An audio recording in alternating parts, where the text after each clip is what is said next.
Chapter 27 In the Chamber of the Mother. It was still the Feast of Tola, though the time was now past the fourth feeding. It was almost 8 Korean on, or about 10 Earth hours, since I had separated from Misk and Mule Al-Ka and Mule Bata early this morning. The transportation disc which had originally taken me to the chamber where I had found Misk, I had taken to the entrance of the tunnel of the Golden Beetle. I thought it well that it should stay there, as if witnessing my entrance, and my supposed failure to return. I was less pleased to have left the translator with the disc, but it seemed the better thing to do, for one would not have taken a translator into the tunnels of the Golden Beetle, and if it were found missing from the disc, it might occasion speculation, not that I had returned from the tunnels of the Golden Beetle, but more likely that I had only pretended to enter. The word of the 2 mules by the portal might or might not carry weight with their priest-king masters. I had not walked far from the vivarium before I was able to gather my general direction in the nest. As I walked impatiently along, I spied a transportation disc, docked, so to speak, hovering upon its cushion of gas, outside one of the tall steel portals in the hall of commissaries. The disc was, of course, untended, for in the enclosed, regulated life of the nest, theft, save for an occasional handful of salt, was most unknown. Therefore, I may have been setting something of a precedent when I leapt upon the transportation disc and stepped to the accelerator strips. I was soon gliding rapidly down the hole on my, let us say, considering the significance and urgency of my mission, commandeered vehicle. I had not gone more than a passong or so when I spun the disc to a stop before another portal in the hall of the commissaries. I entered the portal, and in a few moments emerged wearing the purple of a mule. The clerk, at my request, writing down the expense to Psalm, informed me that I would promptly have to have the new tunic imprinted with my scent patterns, pertaining to my identity, record scars, and etc.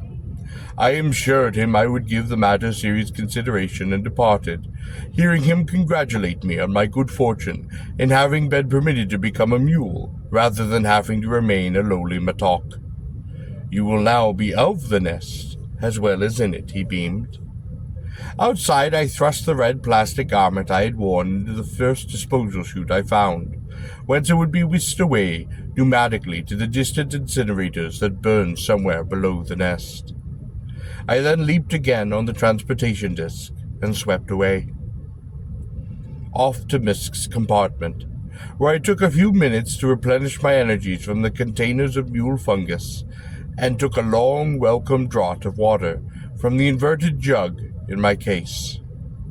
As I ate the fungus and sat in the case, I considered my future course of action. I must try to find Misk, probably to die with him or to die in the attempt to avenge him. My thoughts wandered to Vika in her own case, though hers, unlike mine, was a prison. I fingered the key to her case, which hung upon its leather loop about my throat. I found myself hoping that she might not be too distressed by her captivity. And then I scorned myself this weakness, and insisted to myself that I welcomed the thought that whatever miseries she endured would be richly deserved. I dropped the metal key back inside my tunic. I considered the heavy, transparent case on the 4th tier of the vivarium. Yes, the hours would be long and lonely for the caged, shorn vicar of Tarif. I wondered what had become of Mule Al-Ka and Mule Bata. They, like myself, having disobeyed Psalm, were now outlaws in the nest. I hoped that they might be able to hide, or find or steal enough food to live. I did not give much for their chances, but even a piteous alternative to the dissection chambers was welcome. I wondered about the young male priest-king in the secret chamber below Misk's compartment. I suppose my best way of serving Misk might be to abandon him to his death, and try to protect the young male. But these were matters in which I had very little interest. I did not know the location of the female egg, nor could I have tended it had I known, and further that the race of priest-kings should wither and die did not seem the proper business of the human, particularly considering my hatred for them, and my rejection of their mode of regulating, in so many important respects, the lives of men in this world. Had they not destroyed my city? Had they not scattered its people? Had they not destroyed men by flame death, and brought them, willing or no, to their own world by the voyages of acquisition? Had they not implanted their control nets in human beings, and spun the hideous mutations of the Gor carriers, off the stock of which I was specimen? Did they not regard us as a lower order of human, and one suitably placed at the disposal of their lofty excellence? What of the mules and the chamber slaves, and those of humankind who are forced to serve them or to die? No, I said to myself, it is good for my kind that priest-kings should die. But Misk was different. He was my friend. There was nest trust between us, and accordingly, as a warrior and a man, I stood ready to give my life for him. I checked the sword in its sheath and left Misk's compartment, stepped to the transportation disk, and swept silently, rapidly, down the tunnel in the direction in which I knew lay the chamber of the mother. I had spent but a few ain upon the disk before I came to the barricade of heavy steel bars which separated those portions of the nest open to mules and from those which were prohibited to them. There was a priest-king on guard whose antenna waved quizzically about as I drew the disk to a stop, not 12 feet from him. His head was garlanded by a wreath of green leaves, as had been that of Sarm, and also like Sarm, there was about his neck, as well as his translator, the ceremonial string of tiny metal tools. It took a moment for me to understand the priest-king's consternation. The tunic I wore carried no scent pattern, and for a moment he had thought that the transportation disk I rode was actually without a driver. I could see the lenses of his compound eyes almost flickering as it strained to see, much as we might have strained to hear some small sound. His reactions were almost those that a human might have if he could hear something in the room with him, but had not yet been able to see it. At last his antenna fastened on me, but I'm sure the priest-king was annoyed that he did not receive the strong signals he would have if I had been wearing my own scientific's tunic. Without the tunic I had worn, I probably did not seem much different to him from any other male mule who had encountered in the nest. To another human, of course, my hair alone, which was shaggy, bright red, and would have been a clearly recognizable feature. But priest-kings, as I may have indicated, tend to have extremely casual visual discrimination, and are, moreover, I would gather, most colorblind. The colors that are found in the nest were always in the areas frequented by mules. The only priest-king in the nest who could have recognized me immediately, and perhaps even from a distance, was Misk, who knew me not as a mule, but as a friend. "You are undoubtedly the noble guard of the chamber, where I may have my tunic fixed with my scent marks," I called jovial. The priest-king seemed relieved to hear me speak. No, he said. "I guard the entrance to the tunnels of the mother. You may not enter." "Well," I said myself, "this is the right place." "Where can I have my tunic marked?" I inquired. "Return to whence you came, and inquire," said the priest-king. "Thank you, O noble one," I cried, and I turned the transportation disk almost as if it had a vertical central axis, and I sped it off. I glanced over my shoulder, where I could see the priest-king still straining to sense me. I quickly turned the disk down a side tunnel, and began to hunt for a ventilator shaft. In perhaps 2 or 3 on, I found one, which appeared to be quite suitable. I drove the disk about a half pasong away, and stopped it by an open portal, within which I could see busy mules stirring vats of bubbling plastic with huge wooden paddles. I quickly retraced my steps to the ventilator shaft, pried open the bottom of the grill, and squeezed inside. I soon found myself making my way rapidly through the ventilation system in the direction of the chamber of the mother. From time to time I would pass an opening in the shaft and peer out, and from one of these openings I could see that I was already behind the steel barricade with its priest-king guard, who was standing, as I would have expected, in that almost vertical, slender, golden fixity that was so characteristic of his kind. There was no sound to celebrate the Feast of Tola, but I had little difficulty in locating the scene of the celebration, for I soon encountered a shaft, one of those through which used air is pumped out of the tunnels, which was rich in its unusual and penetrating scents, the sort of which my stay with Misk had taught me were regarded by priest-kings as being of great beauty. I followed these scents and soon found myself peering into an immense chamber.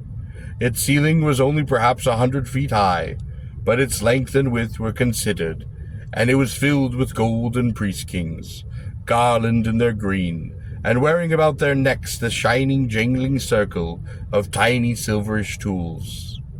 There were perhaps 1,000 priest-kings in the nest, and I suppose that this might be almost all the priest-kings in the nest, save perhaps those that might be essentially placed at a few minimal posts, such as the guard at the steel barricade, and perhaps some in the scanning chamber, or also the power plant. Much of the business of the nest, of course, even relatively technical matters, was carried on by trained mules. The priest-king stood motionless in a great circle, tiered rows which spread concentrically outward, as though from a stage in an ancient theatre. To one side I could see 4 priest-kings, handling the knobs of a large scent producer, about the size of a steel room. There were perhaps hundreds of knobs on each side, and one priest-king on each side with great skill, and apparently the rhythm, touched one knob after another in intricate patterns. I had little doubt that these priest-kings were the most highly regarded musicians of their nest, and that they should be chosen to play together upon the great feast of Tula. The antennae of the 1,000 priest-kings seemed almost motionless, so intent were they on the beauties of their music. Inching forward I saw on the raised platform, at this end of the room, the mother. For a moment I could not believe that it was real or even alive. It was undoubtedly of the priest-king kind, and it was now unwinged, but the most incredible feature was the fantastical extent of its abdomen. Its head was little larger than that of an ordinary priest-king, or even its thorax, but its trunk was conjoined to an abdomen which, if swollen with eggs, might have been scarcely smaller than a large city bus. But now this monstrous abdomen, depleted, wrinkled, no longer possessed whatever tensality it might once have had. It lay collapsed behind the creature, like a flattened sack of brownly tarnished golden ancient leather. Even with the abdomen empty, her legs could not support its weight. She lay upon the dais with her jointed legs folded beside her. Her coloring was not that of a normal priest-king. It was much darker, more brownish, and here and there black stains discolored her thorax and abdomen. Her antennae seemed unalert. They lacked resilience. They lay back over her head, and her eyes seemed dull and brown, and I wondered if she were blind. It was a most ancient creature on which I gazed, the mother of the nest. It was hard to imagine her uncounted generations ago, with wings of gold in the open air, in the blue sky of Gor, glistening and turning with her lover, borne upon the high, glorious shift winds of the distant, savage world. How golden she would have been. There was no male, no father of the nest, and I suppose the male had died, or had not lived long after her mating. I wondered if, among the priest-kings, he would have helped her, or if there would have been others from the former nest, or if she alone would have fallen to earth, to eat the wings that had borne her, and to burrow beneath the mountains to begin the lonely work of the mother, the creation of her new nest. I wondered why there had not been more females. If Sam had killed them, how was it that the mother had not learned of this, and had him destroyed? Or was it her wish that there should be no others? But if so, why was she, if it were true, in league with Misk to perpetuate the race of the priest-kings? I looked again through the grille on the shaft, and it opened about 30 feet over the floor of the chamber, a bit to one side of the platform of the mother. I surmised there might be a similar shift upon the other side of the platform, knowing the symmetry that tends to mark the engineering aesthetic of the Priest Kings. As the musicians continued to produce their apacitic, involute rhythms of aroma upon the scent producer, one Priest King at a time, one after another, would slowly stalk forward, approach the platform of the mother, and there from a great golden bowl about 5 feet deep and with a diameter of perhaps 20 feet, sitting upon a heavy tripod, he would take a bit of whitish liquid, undoubtedly gur, within his mouth. He took no more than a taste, and the bowl, though the feast of Tola was well advanced, was still almost brimming. He would then approach the mother very slowly, lower his head to hers, and with great gentleness he would then touch her head with his antenna. She would extend her head to him, and then with a delicacy hard to imagine so large a creature, he would transfer a tiny drop of the precious fluid from his mouth to hers. He would then back away, return to his place where he would stand as immobile as before. He had given gur to the mother. I did not know at that time, but gur is a product originally secreted by large gray, domesticated hemispheric arthropods, which are in the morning taken out to pasture, where they feed upon the special simplants, extensive, rambling, tangled vine-like plants with huge rolling leaves raised under square energy lamps fixed in the ceiling of the broad pasture chambers, and at night they are returned to their stable cells where they are milked by the mules. The special gur used on the Feast of Tola is, in the ancient fashion, kept for weeks in the social stomachs of specially chosen priest kings, to mellow and reach the exact flavor and consistency desired, which priest kings are then spoken of as retaining gur. I watched as one priest king and then another approached the mother and repeated the gur ceremony. I was perhaps the first human who had ever beheld this ceremony. Considering the number of priest kings and the time it took for each to give gur to the mother, I conjectured that the ceremony must have begun hours ago. Indeed, it did not seem incredible to me at all that the giving of gur might as well last over a day. I was already familiar with the astonishing patience of the priest kings, and so I was not surprised at the almost total lack of movement to this line of the golden pattern, formed of priest kings, which radiated out from the platform and the mother. But now I understood as I observed the sight, almost enraptured tremor of the antenna responding to the scent music of the musician, that it was not. This was no simple demonstration of the patience, but a time of exaltation for them, of gathering, of bringing the nest together, and of reminding them of their common remote origins, their long shared history, of reminding them of their very being and their very nature, of what they perhaps alone in all the universe were, priest kings.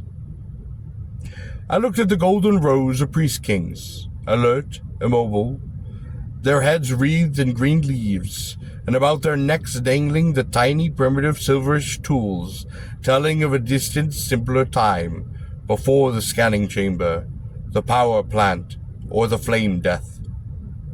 I could not, to my emotional satisfaction, conjure the ancientness of this people on which I gazed, and I couldn't but dimly understand their prowess, what they might feel, what they might hope or dream, supposing that so old and wise a people were still akin to the simple dream, the vagrant, full, insuppressible, perhaps folly of hope. The nest, had said Psalm, is eternal. But on the platform before which these golden creatures stood, there lay the mother, perhaps blind, almost insatiated, large, feeble, the thing they revered, weak, brownish, withered, the huge worn body at last wrinkled and empty. "You are dying, priest kings," I said to myself. I strained my eyes to see if I could pick out either psalm or misk in those golden rows.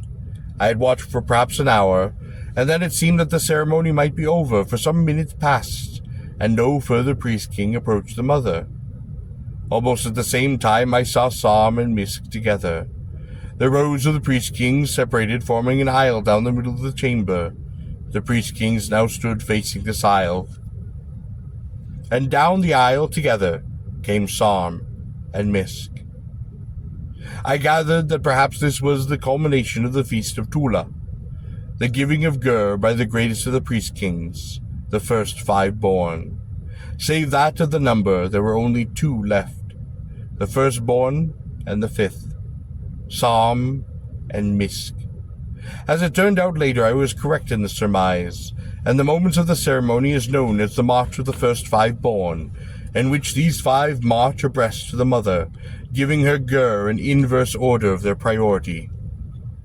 Misk, of course, lacked the reek of green leaves and the chain of tools about his neck. If Psalm were disturbed at finding Misk, whom he thought to have killed, at his side, he gave no sign to this effect. Together in silence to human ears, but to the swelling intensity of the scent music, in stately stalking procession, the 2 priest-kings approached the mother, and I saw Misk first dip his mouth to the great golden bowl on its tripod, then approach her. As his antenna touched her head, her antenna lifted and seemed to tremble, and the ancient brownish creature lifted her head, and on her ready tongue, from his own mouth, Misk, her child, delicately and with supreme gentleness, placed a glistening drop of Gor, and backed away from her. Now did Psalm the firstborn approach the mother, and dip his jaws too with the golden bowl, stalk to the mother and place his antenna gently on her head. Once again the old creature's antenna lifted, but this time they seemed to retract. Psalm placed his jaws to the mouth of the mother, but she did not lift her head to him. She turned her face away. The scent music suddenly stopped. The priest-king seemed to rustle, as though an unseen wind had suddenly stirred the leaves of autumn. I heard even the surprised jangle of those tiny metal tools. Well could I now read the signs of consternation in the rows of priest-kings, the startled antenna, the shifting of the supporting appendages, the sudden intense inclination of head and body, the straining of the antenna toward the platform of the mother. Once again, Psalm thrust his jaws at the face of the mother, and once again she moved her head away from him. She refused to accept his Gor. Misk stood by immobile. Psalm pranced backwards from the mother. He stood as though stunned. His antenna seemed to move almost randomly. His entire frame, that long, slender golden blade, seemed to shudder. Trembling, with none of that delicate grace that so typically characterizes the movement of priest-kings, he once again tried to approach the mother.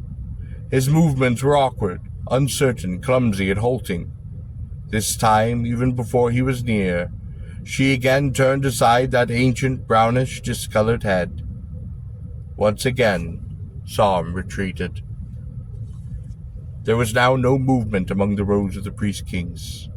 They stood in that uncanny frozen stance regarding Psalm. Slowly Psalm turned toward Misk. No longer was Psalm trembling or shaken. He had drawn his frame to its full and golden height. Before the platform of the mother, facing Misk, rearing perhaps 2 feet over him, Psalm stood with even for a priest-king seemed a most terrible quietude. For a long moment the antennae of the 2 priest-kings regarded one another. Then Psalm's antennae flattened themselves over his head. So too did Misk's. Almost at the same time the blade-like projections on their forelegs snapped into view. Slowly the priest-kings began to circle one another, in a ritual more ancient perhaps even than the Feast of Tula, a ritual perhaps older than even the days and objects celebrated by the string of metal tools that hung jangling about the neck of Psalm. With speed that I still find hard to comprehend, Psalm rushed upon Misk, and after blurring a moment I saw them on the posterior, supporting appendages locked together, rocking slowly back and forth, trying to bring those great golden lateral chopping jaws into play. I knew the unusual strength of priest-kings, and I could well imagine the stresses and pressures that throbbed in the frames of those locked creatures as they rocked back and forth. to one side and then another, each pressing and seeking for the advantage that would mean death to the other. Sarm broke away and began to circle again, and Misk turned slowly, watching him, his antennae still flattened. I could now hear the sucking in of air through the breathing tubes of both creatures, and suddenly Sarm charged at Misk and slashed down at him with one of those blade-like projections upon his foreleg, leaping away even before I saw the green-filled wound opening upon the left side of one of those great compound, luminous discs on Misk's head. Again Sarm charged, and again I saw a long greenish wet opening appear, as if by magic, upon the side of Misk's huge golden head. Again Sarm, whose speed was almost unbelievable, leapt away before Misk could touch him, and was again circling and watching. Once more Sarm leaped to attack, and this time a green flowing wound sprang into view upon the right side of Misk's thorax, upon the neighborhood of one of his brain nodes.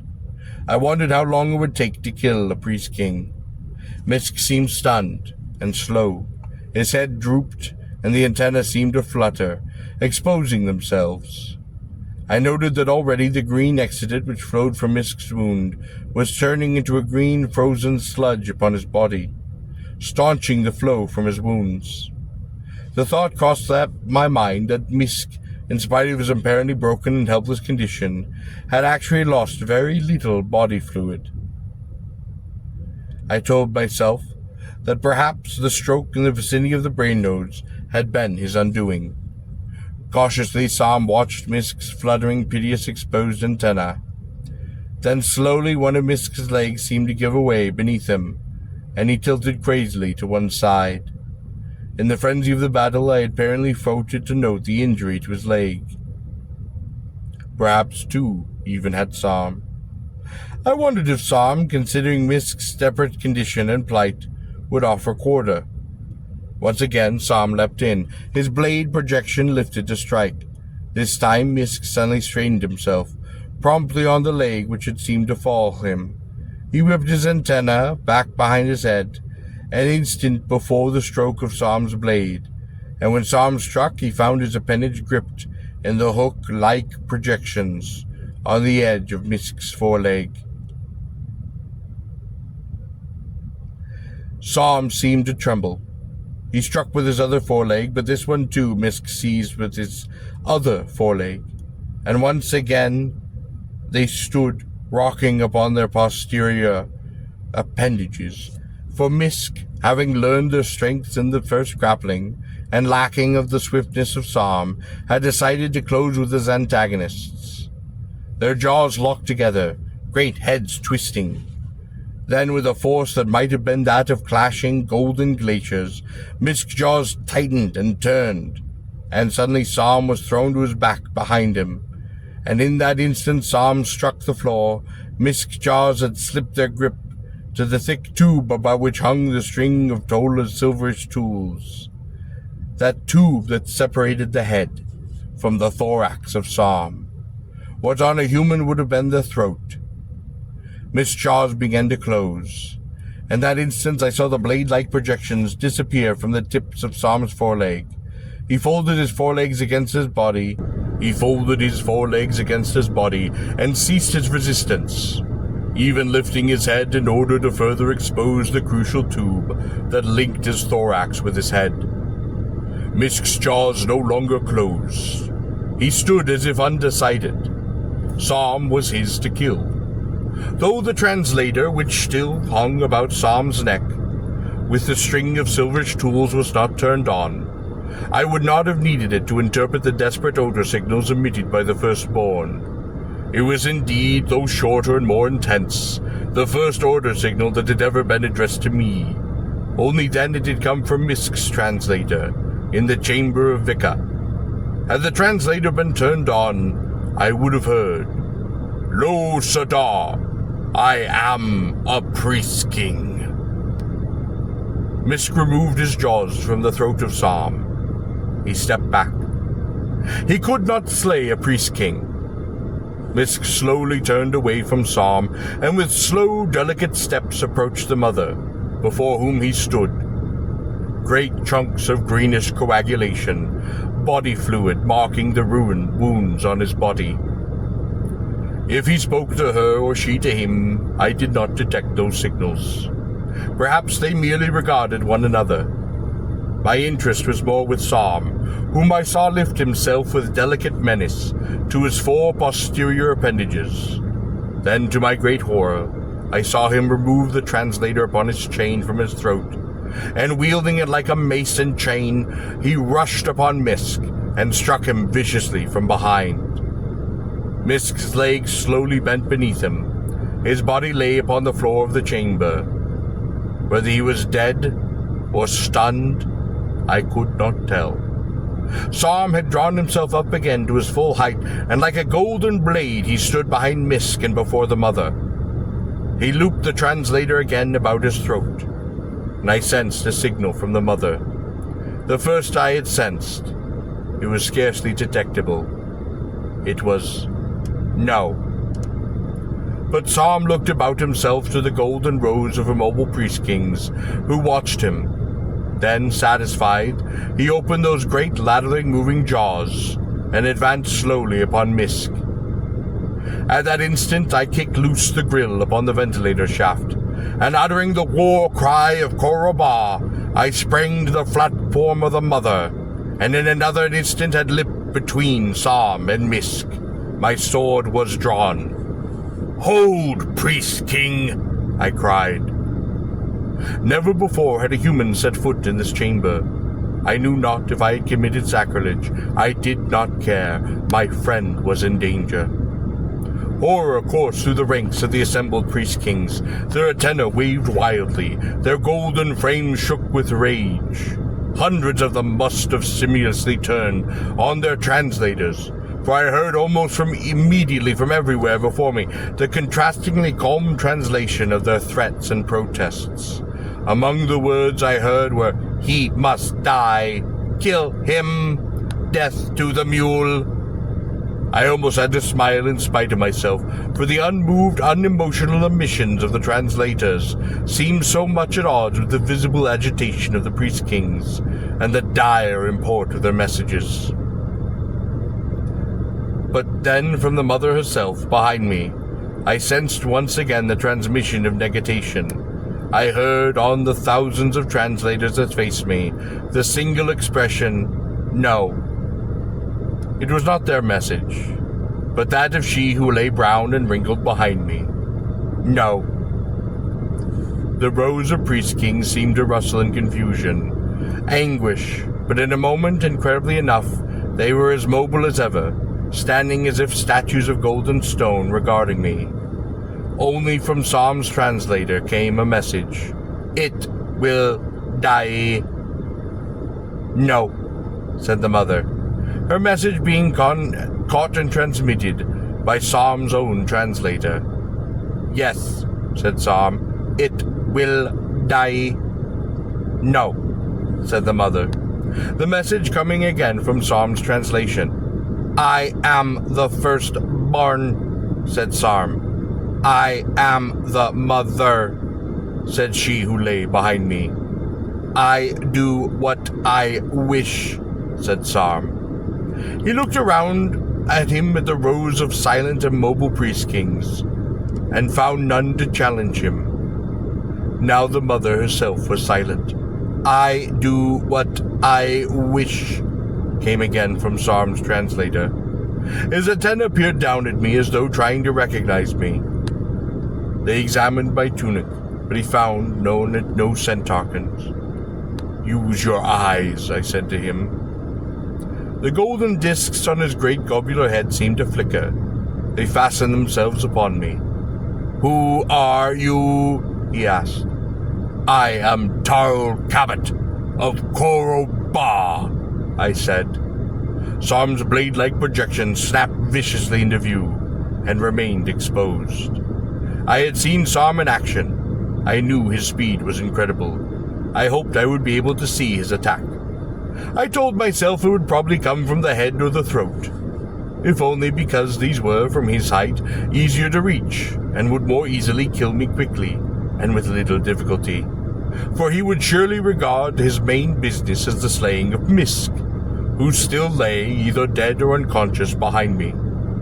"How is it," asked Sarm, "that you have dared to come here?" "I do what I wish," I told him. Sarm straightened. The blade-like projections had never been withdrawn. His antennae flattened themselves over his head. "It seems one of us must die." "Agreed." "What of the golden beetle?" "I killed it," I said, gesturing to him with my sword. "Come, let us make it war." Sarm moved back a step. "It is not done," he said, echoing words I had heard once from Misk. "It is a great crime to kill one." "It is dead," I said. "Come, let us make war." Sarm moved back another step. He turned to one of the closest priest kings. "Bring me a silver tube." "A silver tube to kill only a mule?" asked the priest king. I saw the antennae of several of the priest kings curling. "I spoke in jest," said Sarm to the other priest king, who made no response, but unmoving regarded him. Sarm approached me again. He turned his translator down. "It is a great crime to threaten a priest king," he said. "Let me kill you quickly, or I will have 1,000 mules sent to the Let me kill you quickly, or I will have 1,000 mules sent to the dissection chambers." I thought about this for a moment. If you are dead, how would you have them sent to the dissection chambers? "It is a great crime to kill a priest king." "Yet you would have slain Misk." "He is a traitor to the nest." I lifted my voice, hoping the sound waves would carry to those transducers that were the translators of the priest kings. "It is Sarm who is a traitor to the nest. For this nest will die, and he has not permitted the founding of a new nest." "The nest is eternal," said Sarm. "No," said the mother. The message again came from Sarm's own translator, and was echoed 1,000 times by those of the other priest kings of the great chamber. Suddenly, with a vicious, almost incalculable speed, Sarm's right-bladed projection flashed forward towards my head. I hardly saw it coming, but an instant before its flight began, I had seen the tremor of a fiber in his shoulder. I knew that signal for a strike, and that it had been transmission. I counter-slashed, and when the swift living blade of Sarm was still a full yard from my throat, it met the lightning steel of a Gorian blade that had once been carried upon the siege of Ar, that had met and withstood and conquered the steel of Gor, Gor's master assassin, until that time said to be the most skilled swordsman upon the planet. A hideous splash of greenish fluid struck me in the face, and I leapt aside, in the same moment shaking my head and wiping the back of my fist across my eyes. In an instant I was again upon guard, my vision cleared, but I now saw that Sarm was now some 15 yards or more away, and was slow turning and turning in what must have been some primitive involuntary dance of agony. I could sense the intense weird odors of pain carried by his translator, which now filled the chamber. I turned to the place where I had struck the blow. To one side I saw the bladed projection lying at the foot of one of the low stone tiers on which the priest king stood. Sarm had thrust the stub of his foreleg beneath his shoulder, and it seemed frozen there in the coagulating green slush that emanated from the wound. Shaking with pain, his entire frame quivering, he turned to face me, but he did not approach. I saw that several priest kings who stood behind him began to edge forward. I raised my blade, resolving to die well. Behind me I sensed something. Glancing over my shoulder, I saw the welcome, now standing golden form of Misk. He placed a foreleg upon my shoulder. He regarded Psalm and his cohorts, and his great laterally chopping jaws opened and closed once. The golden priest-kings behind Psalm did not advance further. Misk's message to Psalm was carried by Psalm's own translator. "You have disobeyed the mother," said Misk. Psalm said nothing. "Your gur has been refused. Go." Psalm seemed to tremble. So too did those priest-kings who stood behind them. "We will bring silver tubes. Go." Suddenly, strangely, carried on the many translators in the room, were the words, "I remember him. I have never forgotten him. In the sky, he with wings like showers of gold." I could not understand this, but Misk, paying no attention to Psalm or his cohorts, or the other priest-kings, rushed to the platform of the mother. Another priest-king and then another pressed more closely, and I went with them to the platform. "Like showers of gold," she said. I heard the message upon the translators of the priest-kings, who, like Misk, approached the platform. The ancient creature on the platform, brown and wrinkled, lifted her antenna, surveyed the chamber and her children. Yes, he had wings like showers of gold. "The mother is dying," said Misk. The message was echoed by every translator in the room, and 1,000 times again and again, as the priest-kings repeated it in disbelief to one another. "It cannot be. The nest is eternal." The feeble antenna trembled. "I would speak," she said, "with him who saved my child." It was strange of me to hear her speak of the powerful golden creature Misk in such a way, and I went to the ancient creature. "I am he." "Are you a mule?" she asked. "No," I spoke. "I am free." "Good." At this moment, 2 priest-kings carrying syringes pressed through their brethren to approach the platform. When they made as though to inject her ancient body in what must have been yet another, and 1,000 times, she shook her antenna and warned them off. "No." One of the priest-kings prepared to inject the serum despite a refusal to accept it, but Misk's foreleg rested on his, and he did not do so. The other priest-king who had come with a syringe examined her antenna and the brown, dull eyes.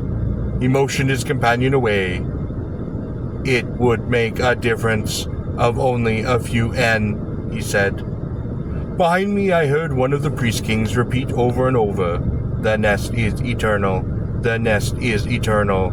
The nest is eternal." Then Misk placed a translator upon the platform, beside that dying creature. "Only he," said the mother. Misk motioned away the physicians and the other priest-kings. He set the translator on the platform to its lowest volume. I wondered how long the sent message, whatever it was to be, would linger in the air before fading into an unrecognizable blue of scent, to be drawn through the ventilator system and dispelled somewhere far above among the black crags of the treeless, frozen Sadar. I bent my ear down to the translator. At the lower volume I received the message the other translators in the rooms would not be likely to pick up, and transduce the sounds into older signals. "I was evil," she said. I was astonished. "I wanted to be," said the brown dying creature, "the only mother of priest-kings. I listened to my firstborn, who wanted to be the only firstborn of a mother of priest-kings." The old frame shook, though whether with pain or sorrow, or maybe even both, I could not tell. "Now," she said, "I die, and the race of priest-kings must not die with me." I could barely hear the words from her translator. Long ago, Misk, my child, stole the egg of a male, and now he has hidden it from Sarm, others who do not wish for there to be another nest. I know, I said softly. Not long ago, perhaps no more than 4 of your centuries, he told me of what he had done, and of his reason for doing so. The withered antennae trembled. The thin brown threads on them lifted as though stirred by chill wind, the passing foot of mortality. I said nothing to him, but considered what he had said. I thought on this matter, and at last in league with Second-born, who has since succumbed to the pleasure of the golden beetle, I set aside a female egg to be concealed from Sarm beyond the nest. Where is the egg? I asked, but she seemed not to understand my question. I was afraid for her as I saw her ancient brown carcass begin to shake with spasmodic tremors, which I feared might herald the close of that vast life. One of the physicians rushed forward and thrust that long syringe deep through her exoskeleton in the fluids of her thorax. He drew out the syringe and held his antenna to hers for a moment, and the tremors subsided. He withdrew and stood watching us from some distance away, not moving, as still as the others, like 1,000 statues of tortured gold. Once again the sound came from my translator. The egg was taken from the nest by 2 humans, men who were free like yourself, not mules, and hidden. Where was it hidden, I asked. These men, returning to their own cities, speaking to no one as they had been commanded, in this undertaking on behalf of priest-kings. They had been united, and together had suffered many dangers and privations, and had done their work well as brothers. Where is the egg? I repeated. Their cities fell to warring. These men in battle slew one another. With them died the secret, as far as it was known among men. The huge tarnished head laid upon the stone platform.